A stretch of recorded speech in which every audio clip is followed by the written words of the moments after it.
नमस्कार, स्वागत है आपका अपना यूट्यूब चैनल टॉप संस्कृत अध्ययन SNK बाई उपेंद्र सर। आज की इस वीडियो में आप सीखेंगे पांचों लकार के बारे में कि पांचों लकार में अनुवाद कैसे करें।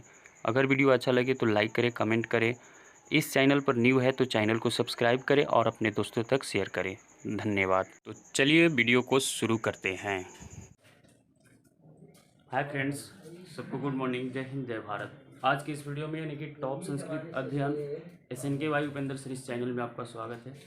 आज की इस वीडियो में आप देखेंगे कि ये 5 लकार को एक साथ में आप कैसे अधिक करेंगे, कैसे बनाएंगे। ठीक है, इसमें आप देख रहे हैं कि लट लकार, इसका पहचान क्या होता है? ता है, ती है, ते है, ताहू, रहा है, रही है, रहे हैं। तो जहाँ भी आपको ता है, ती है, ते है, रहा है, रही है, रहे अगर मिलता है तो उसको क्या समझते हैं हम? लट लकार।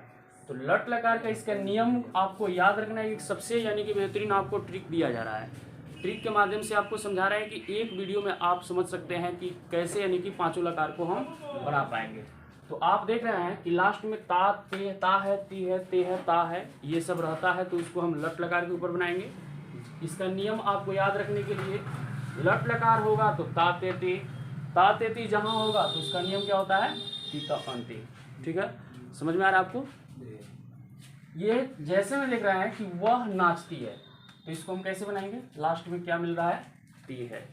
तो ती है जब मिल जाएगा तो हम क्या समझेंगे कि वह लट लकार का अनुवाद है। तो लट लकार का अनुवाद बनाने के लिए स मीन्स वह, नृत्य मीन्स नाचना, और कौन पुरुष कौन वचन? तो प्रथम पुरुष एक वचन बोल सकते हैं। तो प्रथम पुरुष एक वचन में क्या है? ती। उसके बाद देख रहे हैं अगला अनुवाद जो है हम सब का क्या हो जाएगा? वयम, बाजार का हाटम, और गच्छ मीन्स जाना, कौन पुरुष कौन वचन? उत्तम पुरुष बहुवचन का अनुवाद है। तो उत्तम पुरुष बहुवचन में क्या होगा कि इसमें उत्तम पुरुष और बहुवचन में होता है आमो, तो इसमें क्या लगा देंगे? आमो। तो ये आपका, ये इस तरह से बताने का मेरा एक ही कारण है कि आप एक साथ में किसी कॉपी के कोने में इसको लिख लीजिएगा, ताकि आपको एक झलक, आपको रोज इसको देख लेना है कि लट लकार का पहचान, तो यानी कि ता है, ती है, अगर यह पहचान आपको देखने को जहाँ मिलेगा वहाँ तीतांति का प्रयोग करना है। फिर उसके बाद में 2 नंबर में देख रहे हैं कि लीट लकार में क्या होता है? इसका पहचान गागेगी होता है। अब लास्ट में गागेगी जब भी मिलेगा तो हम क्या समझेंगे? लीट लकार है। तो जब भी लीट लकार का बात आएगा उसका नियम में क्या होता है? स्यति, स्यत, स्यन्ति। आपको अब जहां भी अगर कॉपी में अगर लिख लीजिएगा कि लीट लकार का पहचान गागेगी होता है, जहां भी आपको गागेगी देखने को मिलेगा तो हम किस नियम से बनाएंगे? स्यति, स्यत, स्यन्ति के नियम से हम बनाएंगे। तो यहाँ है मैं, तो मैं का अहम, किताब का होता है पुस्तकम, पठ मीन्स पढ़ना। आपको बताया है कि इसमें हार्सिन का प्रयोग सबसे पहले, यानी कि गागेगी को समझिए हटाने के लिए हम हार्सिन का प्रयोग कर लेंगे। उसके बाद स्यति, स्यत का प्रयोग करते हैं। ठीक है, इसमें आपको एक और चीज बताया है कि जहां हार्सिन का प्रयोग होता है वहां मूर्धन स का प्रयोग करना है। नियम में तो ये दंती स का प्रयोग होता लिखा जाता है, लेकिन जहां भी अगर हम हार्सिन का प्रयोग देते हैं वहां ये मूर्धन स का प्रयोग रहेगा। और ऐसे आप लेकिन समझिए कि 90% में आपको निश्चित रूप से ये हार्सिन का प्रयोग देना ही है। तो इसमें देख रहा है कि अहम मीन्स मैं, पुस्तकम मीन्स किताब, और पठ मीन्स पढ़ना। हार्सिन का प्रयोग कर लेंगे क्योंकि गागेगी है। उसके बाद देख रहे हैं कि उत्तम पुरुष और एक वचन है। तो उत्तम पुरुष और एक वचन में क्या है? श्यामी। तो यहाँ हम डाल देंगे श्यामी। समझ में आ रहा है? फिर उसके बाद देखिए वह सब, तो वह सब का ते हो जाएगा, और क्रंद मीन्स रोना। हार्सिन का प्रयोग करेंगे, क्यों? क्योंकि गागेगी है। तो जब भी गागेगी रहेगा तो हम क्या करेंगे? हार्सिन का प्रयोग करेंगे, और उसके बाद स्यति, स्यत इसका नियम होता है, नियम को हम जोड़ेंगे। तो इसमें क्या किए हम? स्यन्ति का प्रयोग क्यों किए? क्योंकि यह प्रथम पुरुष बहुवचन है। तो प्रथम पुरुष के बहुवचन में लीट लकार के नियम में स्यन्ति मिलता है, तो इसमें स्यन्ति को ला करके जोड़ देंगे।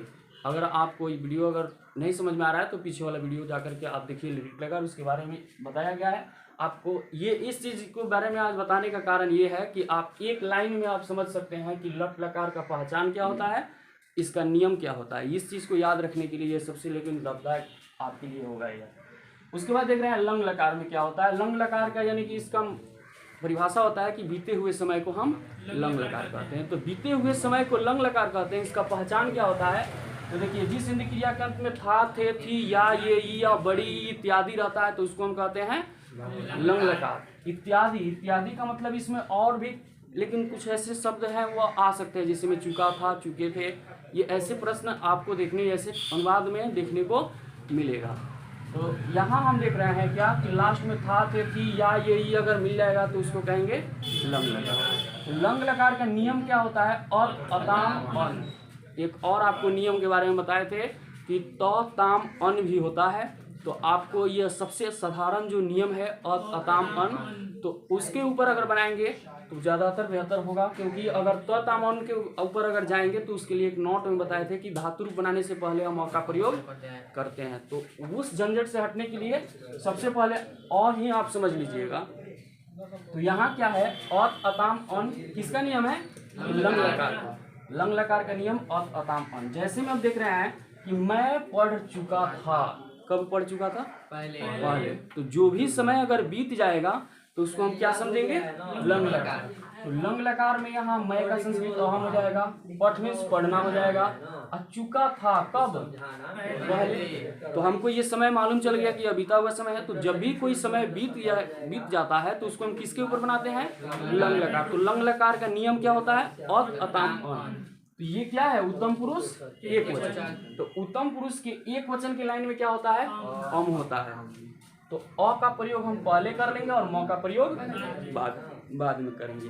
अगर आपको समझ नहीं आ रहा है तो लंग लकार का वीडियो भी आपको देखने को मिल जाएगा, पीछे वाला वीडियो आप जाकर के समझ सकते हैं। आपको आज बताने का कारण एक ही है कि एक लाइन में उस चीज़ को आप याद कैसे करेंगे, कि एक ही लाइन में होना चाहिए कि लट लकार का नियम क्या होता है? ता तेती, और उसका नियम पहचान होता है ता तेती, और उसके बाद में उसका नियम होता है तीता अंति। फिर उसके बाद देख रहे हैं यहाँ लोट लकार में क्या होगा। लोट लकार में फिर आज की सुबह में आप लोग को ये भी इसके बारे में बताया है कि जिसमें आज्ञा आदेश अनुरोध और प्रार्थना का बाद होता है तो उसको हम लोट लकार कहते हैं। इसमें क्या कहेगा कि कोई व्यक्ति किसी व्यक्ति को आज्ञा देगा, आदेश दिया जाएगा, अनुरोध किया जाएगा, प्रार्थना किया जाएगा, तो वह सब सारे अनुवाद किसमें जाते हैं?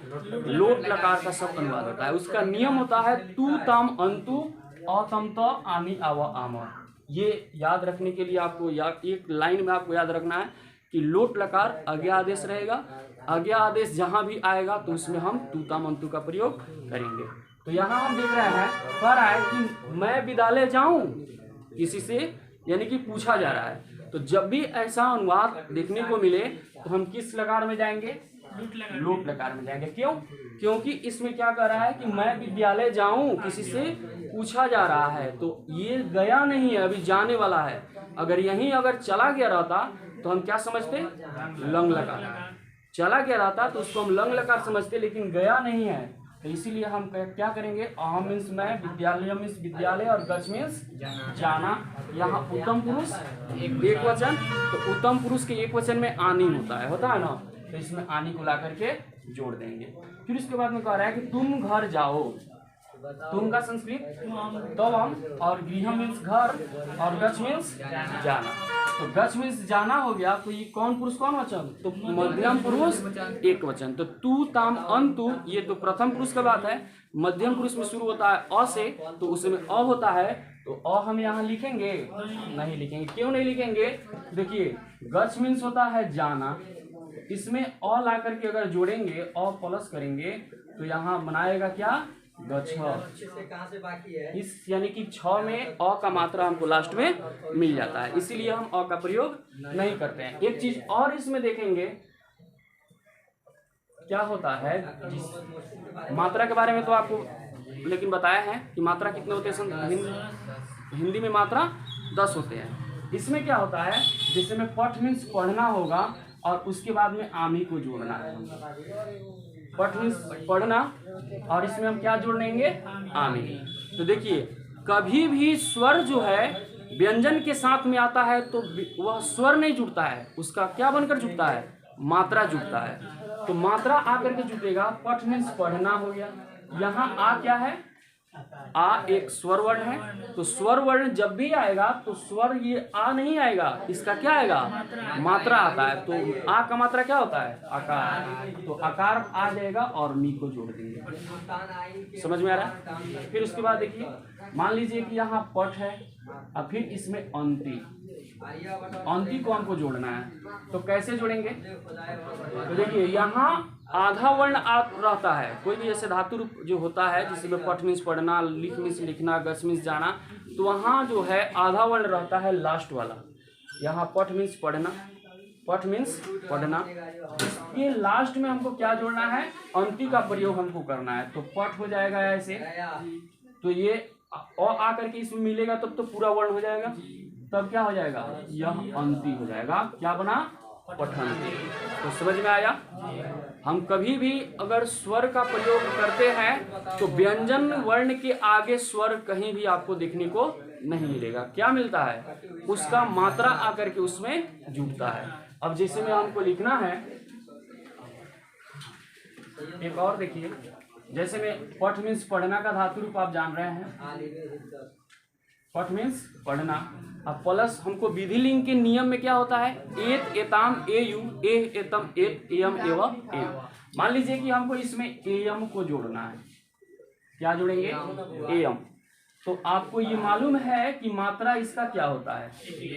इसका मात्रा एकले होता है। तो यहाँ पठ लिखेंगे, अगर इसको ला करके जोड़ना होगा तो ए की मात्रा एकले, मात्रा 10 होते हैं इसके, लेकिन बता रहे हैं इसकी मात्रा के बारे में भी अब बता दे रहे हैं। यहाँ ए की मतलब मात्रा एकले होता है और उसके बाद ए आया, य आया और म, तो क्या बना लेगा ये? पठेयम। तो ये आपको समझ में आया? 4 लकार, 1 लकार, और लेकिन विधि लिंग जो है इसके बारे में आपको समझा रहे हैं। ये 5वां लकार कौन सा लकार? विधि लिंग। तो विधि लिंग लकार में क्या होता है कि इसके लास्ट में अगर चाहिए आपको देखने को मिलेगा तो उसको हम कहते हैं विधि लिंग। जैसे में हम देख रहे हैं कि राम को पढ़ना चाहिए, लास्ट में क्या मिला? चाहिए। फिर उसके बाद में हम देख रहे हैं कि तुम सबको खेलना चाहिए, लास्ट में क्या मिल गया? चाहिए। तो जब भी आपको चाहिए देखने को मिले तो हम किस लकार का नियम का प्रयोग करेंगे? विधि लिंग का नियम प्रयोग करेंगे। तो आपको एक लाइन में याद रखना है कि विधि लिंग यानी कि लास्ट में चाहिए मिलेगा और इसका नियम क्या होता है? एत, एताम, एयु, एतम, एत, एयम, एवं, एव। ऐसे यानी कि विधि लिंग का नियम होता है। तो राम का हो जाएगा राम, अब पठ मीन्स पढ़ना। लास्ट में क्या मिल रहा है? चाहिए। तो चाहिए को हटाने के लिए हम क्या चीज का प्रयोग करेंगे? विधि लिंग के नियम का प्रयोग करेंगे। तो विधि लिंग के नियम क्या कहता है? यहाँ कौन पुरुष कौन वचन? तो प्रथम पुरुष एक वचन। तो प्रथम पुरुष के एक वचन का नियम क्या होता है? एक। तो एक के बदला में अभी आपको बताया है मात्रा 10 होते हैं। वह कौन कौन सी मात्रा होता है? तो देख लीजिए, आ, छोटी ए, बड़ी ए, छोटी ऊ, बड़ी ऊ, उसके बाद री, ए, ओ, औ। ये क्या है? स्वर वर्ण है। यह क्या है? स्वर। और स्वर के साथ में अगर व्यंजन वर्ण के साथ में अगर मिलना हो तो क्या बन जाता है? मात्रा बन जाता है। तो मात्रा इसमें कौन कौन है? तो देखिएगा, आ में कौन हो जाएगा? आकार, छोटी में हर्षिन, इसका दीर्घिन, और छोटी ऊ तारकुन, बड़ी ऊ बारजुन, और री के लिए क्या होता है? जैसे हम गृह लिखते हैं, गृह लिखते हैं ना, तो वह क्या जुटा हुआ रहता है? तो री। उसके बाद ए के बदला में एकले, ए का बदला में दोले, और ओ के बदला में कर्मठ, और इसका मतलब तो ये है मात्रा। तो जहाँ भी अगर कहीं व्यंजन वर्ण रहता है और व्यंजन वर्ण के साथ में अगर स्वर का अगर मेल होता है तो वहाँ स्वर नहीं आकर के उसका मात्रा आकर के जुड़ता है। इसीलिए यहाँ क्या हुआ है? एक के बदला में देखेंगे, एक के बदला एक का मात्रा क्या होता है? एकले। तो यहाँ क्या हो जाएगा? पठ मीन्स पढ़ना, और एत यहाँ होता है तो एक के बदला में हम क्या करेंगे? एकले जोड़ेंगे और त जो है यहाँ त का प्रयोग कर देंगे। समझ में आ रहा है? फिर इसके बाद देखिए, तुम सब, तो तुम सब का क्या हो जाएगा? यूयम हो जाएगा। उसके बाद में यहाँ को का प्रयोग हम नहीं करेंगे। क्यों? क्योंकि चाहिए के अर्थ में हम को का प्रयोग यहाँ इसलिए नहीं होगा क्योंकि यह कारक जब आपको बताएंगे तो वहाँ तोड़ करके आपको समझा देंगे कि यहाँ को का प्रयोग क्यों नहीं होता है। थोड़ा देर के लिए समझिए, यहाँ को का प्रयोग हम इसलिए नहीं करते हैं क्योंकि तुम सब यहाँ कौन काम कर रहा है, काम करने वाला है, तुम सब ही काम करने वाला है। तो जब भी कोई काम करने वाला व्यक्ति होता है तो कार्य करने वाले को कर्ता कारक कहते हैं। ठीक है, कर्ता कारक के साथ में जब हम कर्ता कारक यहाँ है, कर्म कारक तो है नहीं, तो को चिन्ह किसका होता है, कर्ता ने कर्म को, तो यहाँ काम करने वाला है, कोई कर्म कारक नहीं है, इसीलिए हम यहाँ को का प्रयोग नहीं करेंगे। तो यहाँ क्या हो जाएगा, यूयम, यूयम मीन्स तुम सब, और क्रीड मीन्स खेलना। ठीक है, अब यहाँ क्या मिल रहा है, लास्ट में चाहिए, तो जब चाहिए मिल जाएगा तो यहाँ मध्यम पुरुष बहुवचन, तो मध्यम पुरुष के बहुवचन में क्या होता है, एक होता है। फर्क देखिए, प्रथम पुरुष एक वचन में आपको आपका तो कटा हुआ मिलेगा, लेकिन मध्यम पुरुष और बहुवचन में क्या होता है, तो कटा हुआ आपको नहीं मिलेगा। तो इसके लिए हम क्या करेंगे, एकले लिख लेंगे और फिर उसके बाद तो का प्रयोग कर देंगे। हमारा अनुवाद क्या बन गया, तवम क्रीडे। तो ये रहा पांचों लकार। एक वीडियो में आपको देखने को मिला कि लट लकार में क्या होता है, इसका पहचान और नियम कौन होता है, लिट लकार का पहचान क्या होता है, उसका नियम क्या होता है, लंग लकार का पहचान और नियम क्या होता है, लोट लकार में यानी कि रहेगा तो आगे आदेश रहेगा तो उसके साथ में हम कौन चीज का प्रयोग करेंगे, और विधिलिंग के साथ में कौन चीज का प्रयोग करेंगे। तो समझ में आया है, सबको समझ में आ गया। इस नियम को आप एक कॉपी के अंदर यानी कि सबसे ऊपर वाले पेज हो या कहीं एक साइड में इस सब को लिख लीजिएगा। अगर इतना लिख लेंगे तो पांचों लकार आपको एक साथ सब समाप्त हो जाएगा। तो अगर वीडियो अच्छा लगे तो वीडियो को लाइक कर दीजिएगा, अपने दोस्तों तक शेयर कर दीजिए, और जो अपने अंदर यानी कि सीखे या नहीं सीखे आप कमेंट बॉक्स में हमको बता दीजिएगा। फिर मिलेगा आपको नेक्स्ट वीडियो के साथ मिलते हैं। जय हिंद, जय भारत।